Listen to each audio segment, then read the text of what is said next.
Welcome to the Arizona Wildcat Show, brought to you by Fry's Food Stores. I'm Star Sports Editor Ryan Finley here with Jon Gold, talking Arizona basketball. Johnny, let's talk about TJ McConnell. To me, the lasting image from Arizona's blowout win over Oregon Wednesday night was this.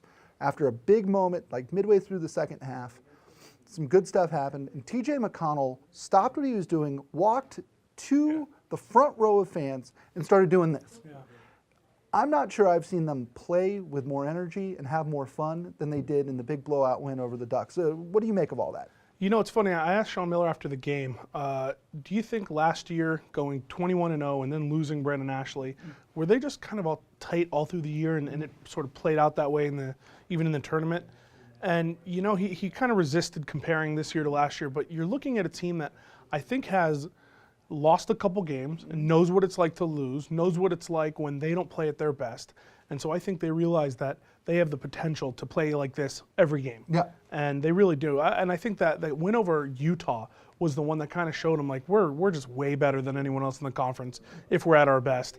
Oregon last night for about 7 minutes put up a fight, and then it got to 10, then it got to 15, and then second half, you expect it to be close, they get it back to 10 again, and then all of a sudden it's 34. And you're right, McConnell's this spark plug, and have they played better? Not much. They look fantastic, and you know, I think they understand what it's going to take to look this way all year. Well, you know, we've been talking for weeks about how, you know, this team doesn't run much. There's not a whole lot of up-tempo, but we saw a little last night. You know, there were some fast breaks. Yes, Dusan Ristic was leading it. That was the best. Yes, it was against Oregon's third string.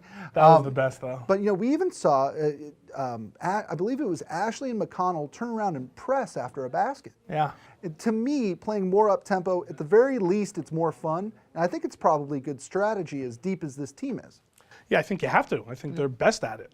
This is not a perimeter-oriented shooting team. You know, if they had a few more guys like Randall from Stanford who can just, you know, bury it from 20 feet consistently, maybe you like it a little bit more. But I think Arizona's bread and butter this year is going down into the post, and if that's not there, you know, bringing it back out. But really, it's getting out on the break and doing their thing and putting the other team on the defensive. Well, you know, and you could argue, too, that between, at the very least, Stanley Johnson, Rondé Hollis-Jefferson, and Brandon Ashley, they have the three best athletes on the floor. Yeah. In a lot of ways, just letting your athletes... 9 out of 10 games, yeah. Letting your athletes be athletic is almost always a good play. Just let them be you. You know, or let them be them, I guess is the way to put it. You be you. That's something I think that is a little... hard for Sean Miller. I think he likes to have control and he likes to have the reins, but I think he learned a little bit over the last couple of years that, you know, this team is a collection of talent, and most of the time, like you said, they're just better than the opponents, so let them run. Absolutely. Arizona plays Oregon State Friday night, 8 p.m. McCall Center, a chance to avenge their one Pac-12 loss of the year. That'll do it for this episode of the Arizona Wildcat Show, brought to you by Fry's Food Stores. For Jon Gold, I'm Ryan Finley. We'll see you next time. Try this matchup. Low prices and faster checkout. You can count on it at Fry's.